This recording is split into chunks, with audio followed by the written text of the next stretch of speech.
محترم فاروق دلکش صاحب انہوں نے جاتے جاتے بہت خوبصورت نظم بیٹی کے حوالے سے پڑھی. مجھے 4 مصرے یاد آ رہے تھے کہ جو بیٹی کو مصیبت بولتے ہیں اس کو سمجھا دو, جو بیٹی کو مصیبت بولتے ہیں اس کو سمجھا دو, صحابہ انبیاء اس کو خدا کا فضل کہتے ہیں.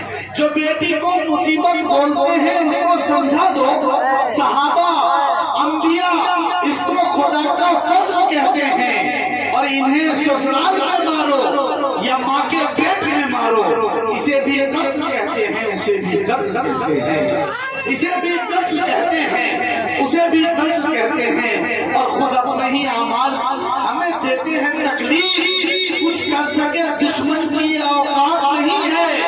اگر بیٹی فسادات میں مر جائے تو بحران, تم پیٹ میں مارو تو کوئی بات نہیں ہے, تم پیٹ میں مارو تو کوئی بات نہیں ہے. مکرمی سامعین, وقت تو یاد آ رہا ہے کہ سیدھے سیدھے محترم دل خیر آبادی صاحب کے حضور پہنچو, لیکن آج کے اس پروگرام, آج کے اس مشاعرے کے کنوینر اور محترم نوجوان عالی جناب شاہد جمال صاحب کا یہ حکم ہوا ہے کہ آج کے اس ٹائم پر ایک بہت عظیم علمی اور ادبی شخصیت محترم دل خیر آبادی صاحب نے, جن کے ادبی خدمات کا اعتراف کرتے ہوئے یہ مجھے بتایا ہے کہ پچھلے 25-30 سال سے اعظم گڑھ اور اطراف و اقلاف میں ایک شخصیت جو ادبی شعاعوں کو, ادبی چراغوں کو روشن بلکہ ان کو توانائی عطا کرتے ہیں, وہ محترم نام عالی جناب ساجد خان اعظمی صاحب کا ہے, جو آپ سے کچھ گفتگو کرنا چاہتے ہیں.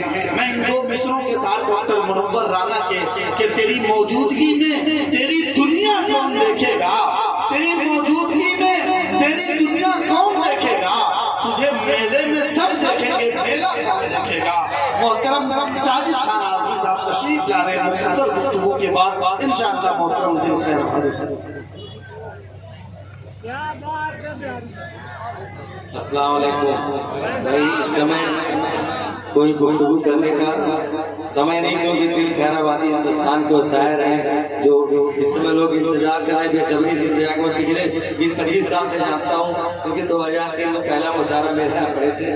میں خاص طور سے ولیدپور پور کے تمام لوگوں کا شکریہ ادا کرنا چاہتا ہوں جو مجھے یہاں پہ مدعو کیا اور اس پروگرام کا مجھے مقرر بنایا. میں تمام لوگوں کا شکریہ ادا کرنا چاہتا ہوں, خاص طور سے چیئرمین صاحب کا, محمد علی صاحب کا, کنوینر صاحب کا, تمام ٹائم کے جتنے بھی لوگ بیٹھے ہوئے سبھی لوگوں کا شکریہ ادا کرتے, سامنے بیٹھے ہوئے میرے بھائیوں, دوستوں, بزرگوں, تمام لوگوں کا شکریہ ادا کرتے ہوئے میں اپنی بات مختصر میں کرنا چاہتا ہوں کیونکہ سمے نہیں ہے. ایک شعر کے ساتھ شروع کرنا چاہتا ہوں. مسلمان سکھ نہ ہندو بولتا ہے, سروں پہ چڑھ کے جادو بولتا ہے, ابھی تہذیب زندہ ہے ہماری, ابھی مئو شہر اردو بولتا ہے. یہ مئو شہر نہیں ہے صرف, یہ اعظم گڑھ سے کٹا ہوا ضلع ہے. جو کلمنات رائے جی, بڑی کلمنات رائے جی نے مئو ضلع جو نام رکھا ہے پہلے اعظم گڑھ میں تھا. آپ لوگ بہت چھوٹے رہے ہوں گے, مگر اعظم گڑھ ایک خطہ اعظم گڑھ ہے.